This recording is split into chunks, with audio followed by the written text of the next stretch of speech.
Selamat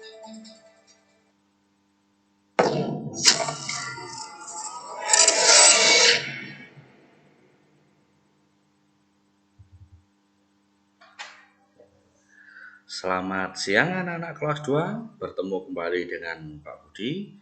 Hari ini kita akan belajar tema 4, subtema 4, pembelajaran 3. Ya. Sudah siap anak-anak? Baik, sebelum kita mulai pembelajaran hari ini, marilah kita berdoa menurut agama dan keyakinan kita masing-masing. Doa mulai. Selesai? Terima kasih anak-anak. Tujuan kita belajar hari ini yaitu adalah agar yang pertama anak-anak dapat membaca dan menyebutkan isi teks yang berkaitan dengan lingkungan tidak sehat. Yang kedua, anak-anak dapat melakukan pengamatan sederhana tentang lingkungan tidak sehat. Ya. Yang ketiga, anak-anak dapat menentukan dan mengelompokkan bangun ruang berdasarkan jumlah sudut, sisi, dan tusuk. Yang keempat, anak-anak dapat mengidentifikasi dan menggunakan bahan buatan dan alat untuk membuat karya hiasan. Nah, dari tujuan tersebut anak-anak sudah jelas? Baik, terima kasih anak-anak. Nah, yang berikutnya silakan perhatikan di layar. Coba kita lihat di sini anak-anak ada gambar apa kira-kira? Ada gambar, betul sekali. Di sini adalah gambar penjual buah. Ya, biasanya gambar penjual buah seperti ini kita biasa melihat di mana? Di pasar, betul sekali. Nah, selain ada penjual buah, di pasar biasanya kita menemukan apa saja? Oke, ada penjual buah, kemudian ada juga penjual sayuran, penjual kebutuhan pokok yang kita butuhkan sehari-hari. Selain penjual, kira-kira yang biasanya kita temui di pasar ada siapa saja? Betul sekali, ada pembeli. Karena penjual membutuhkan pembeli untuk membeli produk yang dijualnya, sedangkan pembeli membutuhkan barang yang dijual oleh penjualnya. Nah, di pasar ada banyak orang. Ada orang yang bertugas sebagai pengangkut, kuli angkut, kemudian ada pembeli, ada penjual. Nah, anak-anak ada yang suka ikut ke pasar? Ada. Ada yang tidak suka? Ada. Kenapa anak-anak tidak suka pergi ke pasar? Ada apa sebabnya? Yakin? Betul sekali. Di pasar ini anak-anak biasanya banyak sampah, kotor, betul. Kenapa kok di pasar itu selalu identik dengan sampah dan kotoran? Apa sebabnya? Karena kesadaran masyarakat, kesadaran orang-orang yang ada di pasar tentang kebersihan masih sangat kurang. Mereka suka membuang sampah sembarangan, betul?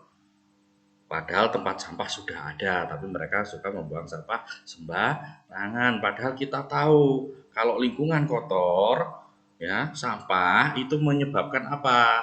Di sana timbul apa? Timbul kuman, pinter. Nah, kuman-kuman ini menyebabkan penyakit, menyebabkan apa lagi? Menyebabkan bau. Nah, dua hal ini, kuman, penyakit, bau, ini menyebabkan orang mudah terserang penyakit. Nah, bagaimana supaya kita bisa hidup sehat, bisa terhindar dari penyakit? Maka kita harus selalu menjaga kesehatan. Bagaimana anak-anak? Sudah paham? Oke, kira-kira sekarang Pak Budi akan bertanya, anak-anak apa tahu? Apa sudah tahu bagaimana cara menjaga kesehatan? Sudah tahu? Coba kita sebutkan satu persatu cara menjaga kesehatan. Yang pertama kita harus menjaga kebersihan lingkungan. Jadi lingkungan kita harus bersih agar terhindar dari kuman. Yang kedua, kita harus menjaga kebersihan diri. Bagaimana cara kita menjaga kebersihan diri? Kita harus pertama contoh rajin mandi. Ya. Setiap pagi dan sore, kemudian gosok gigi dan sebagainya. Yang ketiga, makan makanan sehat agar tubuh kita memiliki imun yang tinggi untuk melawan penyakit atau bakteri yang masuk yang datang dari luar. Yang keempat, anak-anak, apabila kita sudah terlanjur sakit, kita harus segera memeriksakan diri ke dokter. Kenapa kok demikian? Karena dokter akan membantu kita untuk mencari sebab dan mengatasi masalah kesehatan kita. Begitu ya anak-anak? Oke, baik, terima kasih anak-anak, bagus sekali. Bapak, semuanya siapkan alat tulis, perhatikan dengan seksama. Kita akan mencoba menulis sebuah kalimat yang berhubungan dengan apa yang kita pelajari baru saja. Oke, anak-anak sudah tahu gambar apa ini? Oke, bisa membuat kalimatnya? Ya, bagus sekali. Kalimatnya adalah ibu sedang belanja di pasar. Kenapa harus ibu sedang belanja di pasar? Ya, apabila kita lihat gambarnya, gambar tersebut adalah seorang wanita membawa belanjaan. Berarti menandakan ibu adalah wanita. Kemudian membawa belanja artinya sedang berbelanja. Berbelanja biasanya di mana? Tempatnya di pasar. Nah, ini adalah cara kita membuat kalimat dengan objek berupa gambar yang kita lihat. Ini adalah cara kita mengidentifikasi. Mengerti anak-anak? Yang berikutnya, tugas kalian. Ada anak membuang sampah di tempat sampah. Tugas kalian adalah membuat sebuah kalimat berupa kalimat perintah yang paling tepat. Apa kira-kira kalimatnya? Ya, betul sekali, kalimatnya adalah buanglah sampah di tempatnya. Nah, ini merupakan kalimat perintah. Apa buktinya bahwa kalimat yang kita buat ini adalah kalimat perintah? Satu, di akhir kalimat ada tanda seru. Nah, kalimat perintah wajib menyertakan tanda seru di akhir kalimat. Kemudian, setiap kalimat ada aturan khusus yang harus dipatuhi, yaitu apa? Penggunaan huruf kapital. Huruf kapital terletak di mana anak-anak? Nama orang tua, nama orang, nama tempat atau daerah, kemudian di awal kalimat. Sudah paham ya anak-anak ya? Bagus. Oke, anak-anak sudah paham. Selanjutnya, coba perhatikan anak-anak. Gambar apa ini? Gambar peti kayu, betul sekali. Kita sering lihat peti-peti seperti ini ada di mana? Di tempat orang jual buah, jual sayur, biasanya di pasar banyak. Nah, peti ini merupakan sebuah bangun ya. Kita ketahui peti ini adalah bangun apa? Bangun balok, kita sudah pernah belajar. Nah, dua bangun ini adalah bangun yang memiliki tempat di dalamnya. Apabila kita memasukkan sebuah benda ya, di dalamnya ada sebuah ruangan yang bisa kita gunakan untuk meletakkan. Karena itu benda ini disebut sebagai bangun ruang. Betul sekali. Bangun ruang ada banyak anak-anak ya, macam-macam. Yang pertama hari ini kita bahas adalah bangun balok. Bangun balok ini terdiri dari beberapa bagian dan disusun oleh beberapa garis. Betul sekali ya. Ini ya ada yang menyusun sebuah bangun balok. Yang pertama adalah garis. Garis ini ya membentuk sebuah bagian yang disebut sebagai rusuk. Yang kedua adalah setiap pertemuan garis itu selalu terdapat bagian lancip atau yang disebut sebagai sudut. Betul sekali, pojok atau sudut. Nah, dua bagian inilah yang akhirnya menyusun sebuah balok menjadi sebuah bangun. Nah, sekarang anak-anak, Pak Budi akan tugaskan kalian untuk menghitung berapa jumlah garis atau rusuk dan sudut yang ada di bangun balok. Sudah siap? Oke, kita akan lihat. Kita hitung bersama-sama. Siap? Bagus.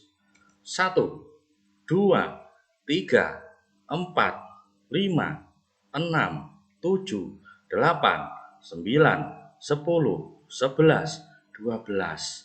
Luar biasa, ternyata kita menemukan 12 rusuk dalam balok. Berikutnya, kita akan lihat sudutnya ada berapa. 1, 2, 3, 4, 5, 6, 7, 8. Betul sekali, ada 8 sudut yang berhasil kita temukan. Anak-anak luar biasa, hebat, pintar ya. Anak-anak, selain balok yang kita temukan, di dalam kehidupan kita sehari-hari banyak bangun yang menyerupai balok. Ya, ada beberapa macam. Bangun ini disebut sebagai bangun ruang. Contohnya yang pertama adalah 1, balok. Ada lagi kubus. Kubus ini tersusun dari 6 buah persegi atau segi 4 yang sama sisi. Kemudian ada juga yang tersusun dari bangun segitiga yang disebut prisma. Bangun utamanya adalah segitiga digabungkan dengan 3 buah segi 4 atau persegi panjang. Jadilah bangun prisma. Sudah paham anak-anak? Bagus ya. Hari ini kita sudah berhasil mengidentifikasi beberapa jenis bangun ruangan anak-anak. Nah, berikutnya kita akan lanjutkan lagi. Anak-anak, hari ini kita akan membuat keterampilan yang terbuat dari barang bekas. Nah, barang bekas itu ada 2 jenis. Anak-anak tahu kira-kira barang bekas apa? Barang bekas itu ada 2 sumber. Yang pertama adalah barang bekas dari alam, ya, atau disebut bahan alam, yaitu dari hasil tumbuhan seperti daun dan biji-bijian yang sudah kering, sudah mati. Yang kedua, dari bahan buatan atau bahan sintetis, yaitu hasil limbah buatan manusia seperti plastik, kertas, dan sebagainya. Nah, anak-anak, hari ini kita akan belajar membuat sebuah kalung. Ya, kalung merupakan benda hiasan, tapi kita buat hari ini dari benda sintetis atau buatan. Silakan lihat videonya. Kemudian kalian bisa praktekkan di rumah. Sudah siap? Bagus.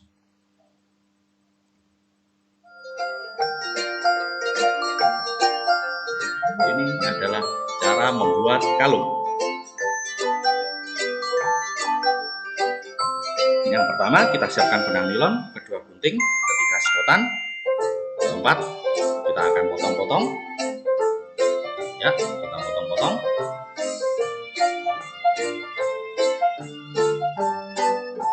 Kalau sudah, kita gunting benang nilon. Kemudian kita rangkai. Kita masukkan satu persatu sedotan tersebut.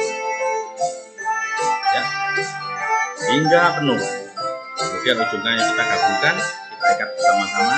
Jadilah sebuah kalung yang indah dari plastik. Nah, ini manfaatnya.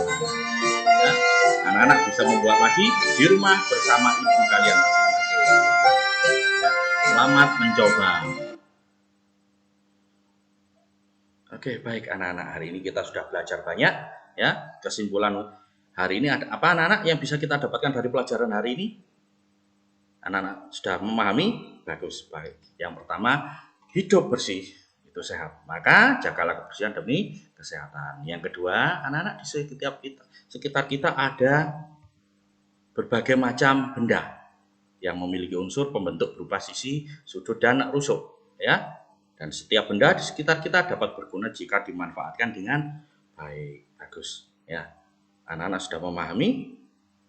Pinter sekali. Ya, anak-anak, berikutnya tugas dari Bapak. Anak-anak, silakan membaca buku siswa, tema 4, subtema 3, pembelajaran 3, halaman 171 hingga 179. Apabila sudah selesai, kalian silakan mengklik link yang akan dibagikan oleh guru kalian masing-masing. Kemudian silakan kalian melanjutkan tugas dalam link tersebut. Sudah paham anak-anak? Baik. Oke, anak-anak, hari ini kita sudah belajar, walaupun hanya sejenak, tapi untuk belajar hari ini Bapak harap bisa membawa kalian menjadi pribadi yang lebih baik. Ya, ingat pesan Bapak, manfaatkan waktu kalian untuk belajar menggapai cita-cita.